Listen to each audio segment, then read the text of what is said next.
Vamos agora, senhores, para a Constituição de 1934. Constituição nomeada por muito como getulista, porque essa Constituição ela teve um avanço assim enorme, foi um boom, digamos assim, dos direitos sociais.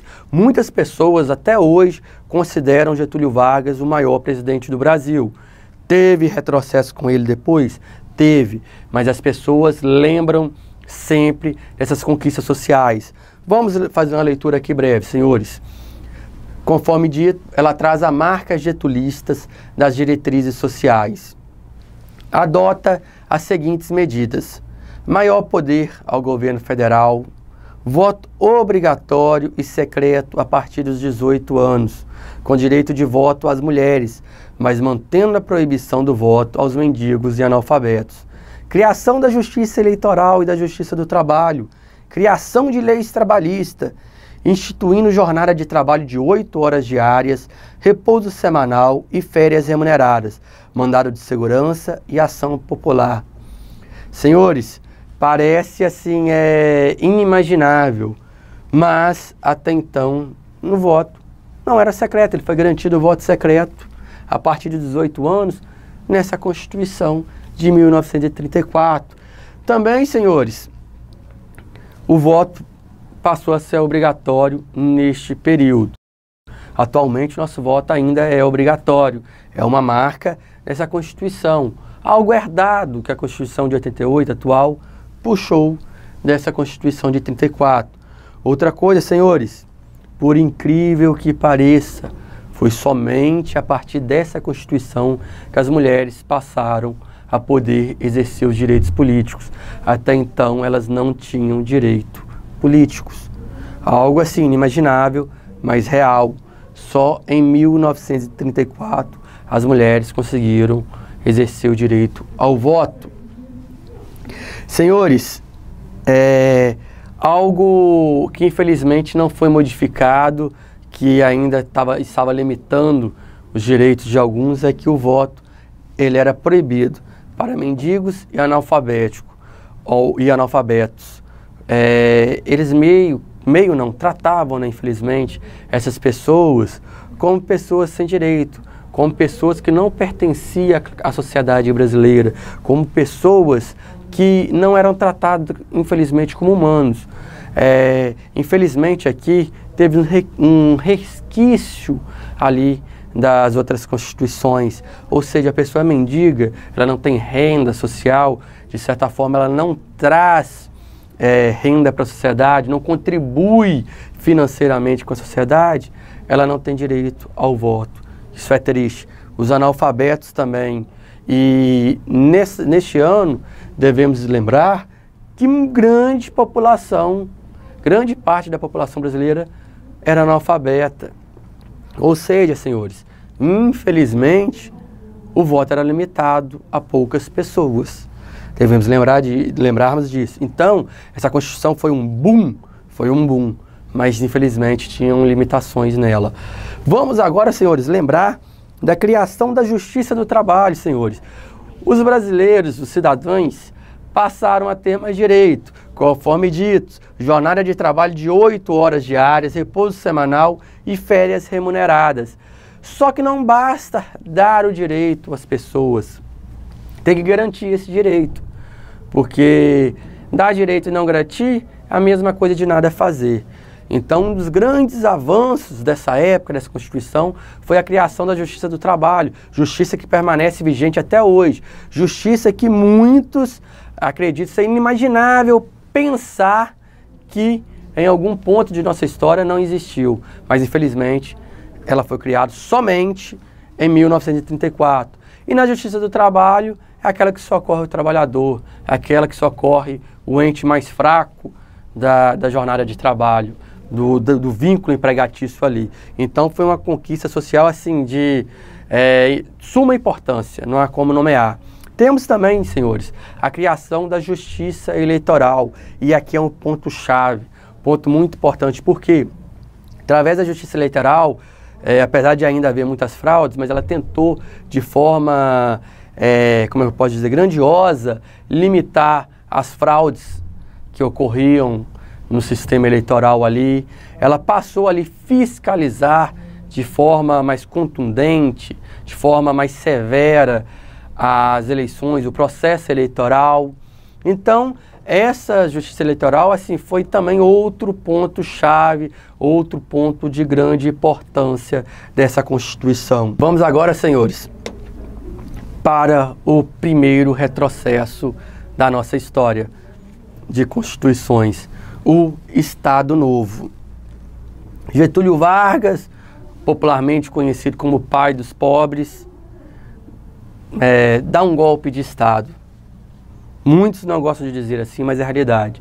Dá um golpe de Estado e sob a argumentativa de que os comunistas iriam invadir o Brasil, sobre a argumentativa de proibir o avanço comunista no Brasil, ele institui o Estado Novo em 1937.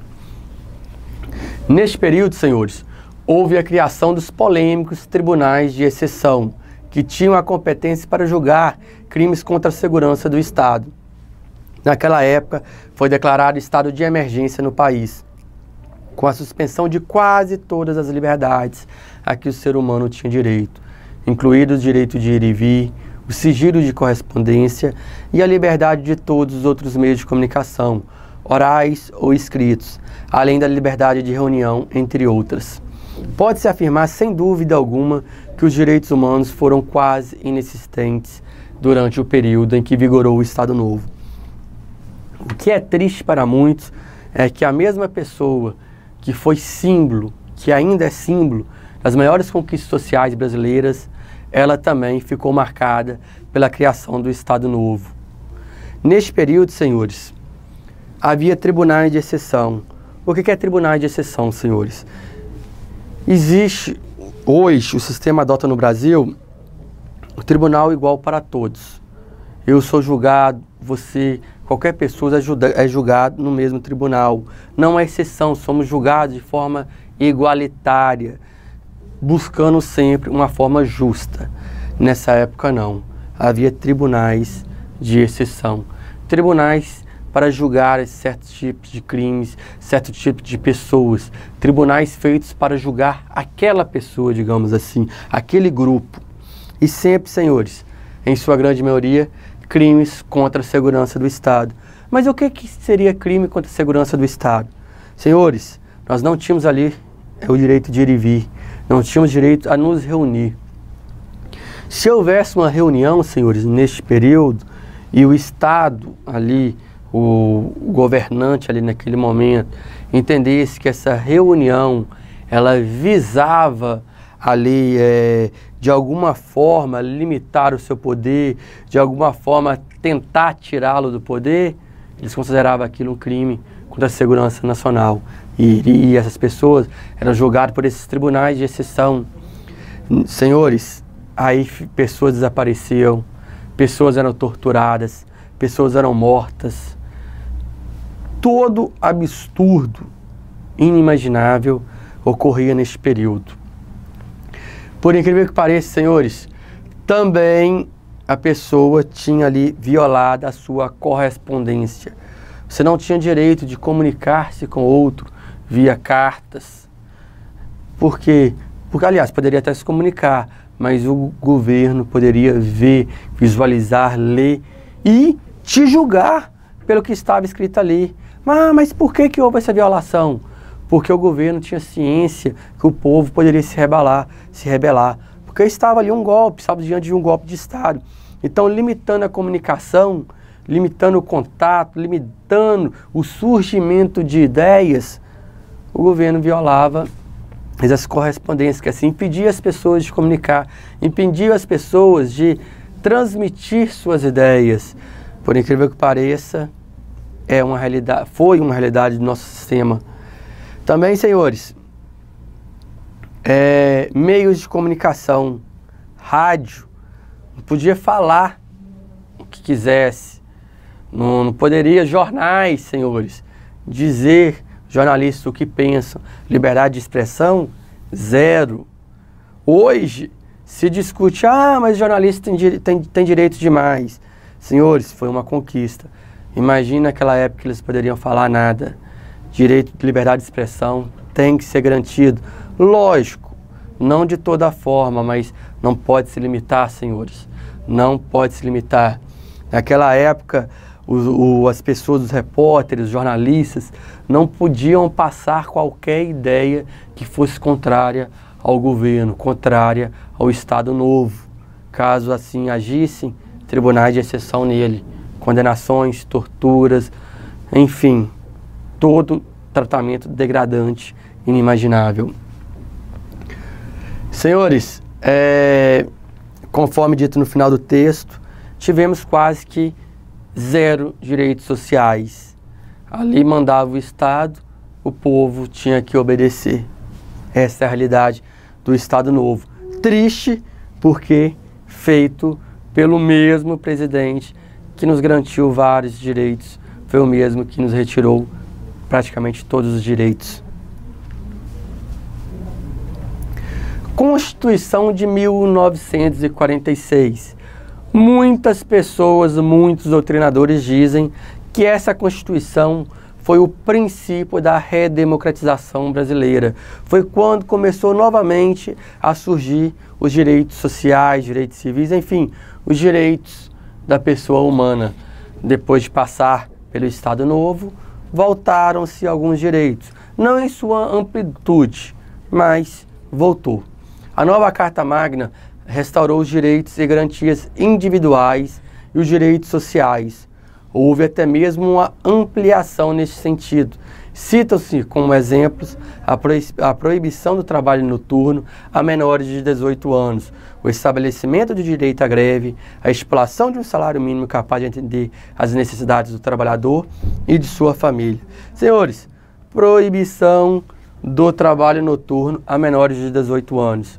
Qual a ideia desse direito, senhores?